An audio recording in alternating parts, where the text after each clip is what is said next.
Attack on Titan में हर कोई एरन को ब्लेम करता है। सभी लोग बोलते हैं कि रम्बलिंग उसने की, दुनिया की माँ बहन एक एरन ने की और एरन ने अपनी मर्जी से पूरी दुनिया को बर्बाद कर दिया और एंड में हमें यकीन दिला दिया गया कि एरन वही असली विलन है। लेकिन क्या सच में एरन के पास इन सारी चीजों का कंट्रोल था या फिर वो बस एक स्टोरी का पार्ट था जो स्टोरी ऑलरेडी लिखी जा चुकी है। और सबसे शॉकिंग बात तो ये थी कि शायद एरन उसने कभी भी अपनी मर्जी से कुछ भी चूज नहीं किया। सरफेस लेवल पे इसका आंसर बिल्कुल सिंपल लगेगा। एरन के पास फाउंडिंग टाइटन था और उसके पास फ्यूचर मेमोरीज थी और सबसे इम्पोर्टेंट हमें लगता है कि एरन ने खुद डिसीजन लिया रम्बलिंग करने का। मतलब कि देखने से ऐसा लगता है कि जैसे सारी चीजें वो एरन ही कंट्रोल कर रहा है और यहीं पे सबसे बड़ा इल्यूजन क्रिएट होता है, क्योंकि कंट्रोल करने का मतलब होता है कि तुम्हारे पास चॉइस है उस काम को करने की और उस काम को छोड़ने की। लेकिन एरन के केस में शायद उसके पास कभी कोई चॉइस नहीं थी और स्टोरी के एक पॉइंट पे एरन एक्सेप्ट भी करता है कि जो फ्यूचर उसने देखा वो ऑलरेडी फिक्स हो चुका है और वो चाहे कितने भी कोशिश कर ले लेकिन वो फ्यूचर अब चेंज नहीं हो सकता। मतलब कि एरन ने फ्यूचर देखा और उस फ्यूचर में उसने खुद को देखा वही काम करते हुए जिसे एरन वो खुद रोकना चाहता है। अब यहाँ एक बहुत ही बढ़िया सवाल आता है, अगर फ्यूचर फिक्स है, हम जानते हैं कि आगे क्या होने वाला है और एरन ये दुनिया को कैसे खत्म करेगा, तो फिर उस पॉइंट पे एरन के डिसीजन का क्या मतलब? क्या वो कोई डिसीजन ले रहा था या फिर वो बस वही कर रहा था जो फ्यूचर ने उसे करने के लिए मजबूर किया था? अटैक ऑन टाइटन में कोई सिंपल टाइम ट्रेवल नहीं होता, यहाँ का टाइम ट्रेवल एक लूप जैसा होता है।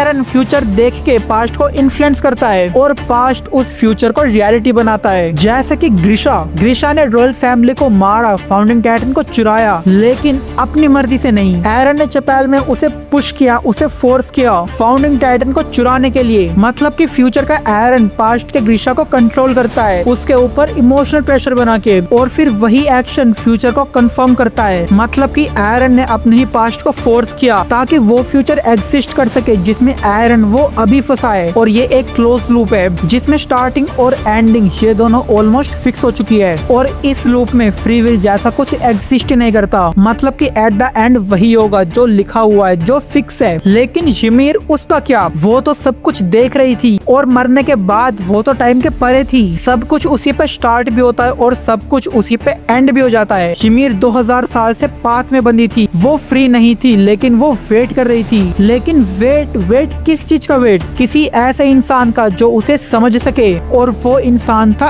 एरन। लेकिन यहाँ एक ट्विस्ट है, क्या एरन ने यूमिर को फ्री किया या फिर यूमिर ने एरन को चूज किया ताकि वो अपने स्टोरी को कंप्लीट कर सके? यूमिर को फ्रीडम नहीं चाहिए थी, उसे क्लोजर चाहिए था। यूमिर अब थक चुकी है स्लेव बनते बनते, वो थक चुकी है सालों तक पाथ वर्ल्ड में टाइटन्स बनाते बनाते। अब यूमिर उसे अपनी स्टोरी का एंड करना है जिसमें उसकी हेल्प की एरन ने। अब हमारी इस स्टोरी को एक साथ देखते हैं। सो फ्यूचर फिक्स्ड है, टाइम लूप वो भी एग्जिस्ट करता है और यूमिर का इन्फ्लुएंस करना भी। तो फिर क्या रियलिटी में एरन के पास कंट्रोल था या फिर वो हर स्टेप पे यही फील कर रहा था कि ये जो कर रहा है ये उसका डिसीजन है ना कि फ्यूचर का? लेकिन असल में शायद एरन वही कर रहा था जो ऑलरेडी फिक्स हो चुका है। तो फिर अब सवाल ये है कि क्या एरन ने स्टोरी कंप्लीट की या फिर वो खुद एक ऐसी फोर्स का हिस्सा है जो उसे चला रही थी? और अगर अटैक ऑन टाइटन की स्टोरी में एरन भी फ्री नहीं था तो शायद अटैक ऑन टाइटन की पूरी स्टोरी में फ्रीडम जैसा कुछ एग्जिस्ट नहीं करता। बाय द वे तुम्हें क्या लगता है, क्या एरन फ्री था या फिर वो किसी को फॉलो कर रहा था या फिर इनडायरेक्टली फ्यूचर एरन को कंट्रोल कर रहा था? बाय द वे सब्सक्राइब कर दो ऐसे ही मोर इंटरेस्टिंग वीडियोस के लिए। तब तक के लिए बाय बाय।